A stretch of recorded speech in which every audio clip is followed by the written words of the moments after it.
This is Brooke Eslem Erol again, coffee time.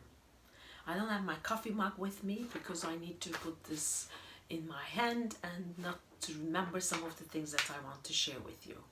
But if you remember how we got here, you would remember that we first started by listing down the things that we love to do, just in very general terms, not even has anything to do with work. Then we move to finding what our biggest dream is without thinking the how. What kind of a life that we want to live?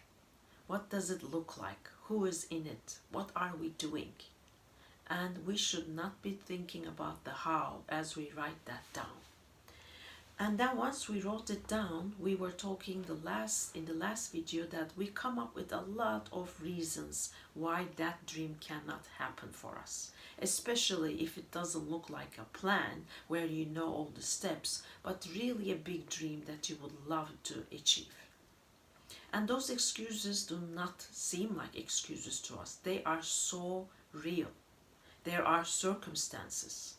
But the problem is the people who do chase after their dreams and accomplish those dreams do also have these excuses at the very beginning. They just don't believe them. So once we have all these reasons that we come up with, we don't do this exercise like, okay, I'm saying this to myself. Like, this is my circumstance, this is not possible because of this or that. We don't stop and say, is that 100% true? Hasn't anybody been in my shoes who were able to overcome them? Are they real or are they only excuses that I make up for myself? And it's very easy to go and decide not to achieve our dreams because it is easier to do that. Because we don't have to work really hard inside of ourselves to answer the right questions. And it's really much more comfortable to stay where we are, even if we don't love everything about our situation. So what do we do? What are the most common excuses people come up with? Either to find their purpose, to follow their dreams, to find the job that is in their dreams, or whatever they want to do in life. It's really no different. I always work with people who want to find the work that is more meaningful to them, the work that they love to do, but even if it's a different circumstance, it is the same excuses over and over again that we come up with. So what are they? So that's why I wanted to print it out, not to forget any one of them. First of all, there are two voices in us, and we'll talk more about that later too. But one of the voices wants to pull us forward, wants us to go and follow our dreams. We all have that. But we also have even a stronger voice which doesn't want us to take risks. So we are willing to usually to listen to that one. So, two voices that we have. The one that is not willing us to go and venture out of the comfort zone is one of the things that we come up with. The second reason why we don't want to follow our dreams is because we are story making machines. Since we were a child, we don't know and we didn't do it consciously, but we make up stories about what we can achieve and what we can't, and those stories are not like fake to us. It really sounds real because again, those stories we never questioned before. Our subconscious mind has such a big impact on us, but we don't know it because again, we don't have enough self-awareness to ask, that is what's happening. The excuses that we are coming up with is also part of what's happening in our subconscious mind. Another one is the definition of success we inherited. When we inherit the success formula from our parents, we don't usually ask if that is the same for us. We just follow it because automatically we're so programmed to get their approval, we want to really go and abide their success definition, not our own.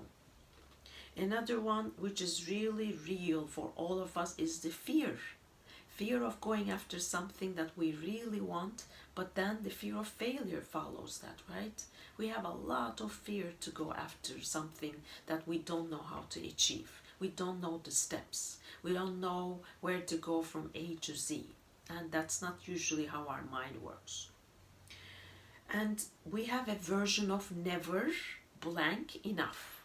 All of us, in some level, have that. We're either not beautiful enough, not smart enough, not capable enough. Any version of that is true for all of us. It's just in different levels and with a different word in between never and enough. And conflicting values and wants. We want something, but then we don't want to give up something else in our lives. So we really want it, it seems, but then we are not even self-aware that there's something else that doesn't want that to happen.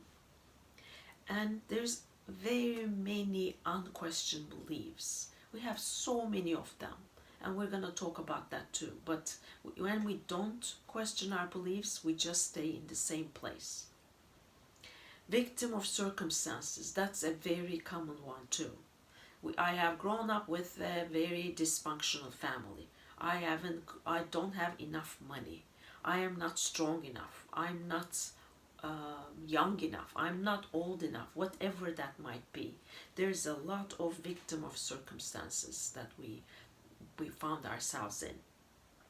A need for approval. We need so much approval from our parents, from people around us, from our spouses. We don't want to go and take the untraveled road when there's so much skepticism around it. We want everybody to say good for you, and we want people to approve what we do. And in many of the cases, when we are coming up with a dream that really excites us, that might really be something that we have to take alone and do the steps by ourselves. So need for approval definitely is another barrier for going after our dreams. Then the comfort zone. So even if our lives does not work really well, even if we know there's a better world out there for us, even though we know we can use our potential and live a different life that is more aligned with who we are, it's sometimes much easier to stay in the comfort zone.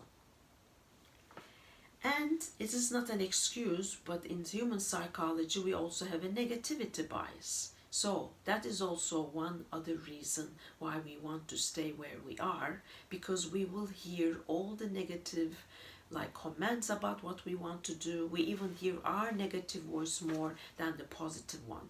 So all of this hinders our reason to go after what we really want in life. And they are real.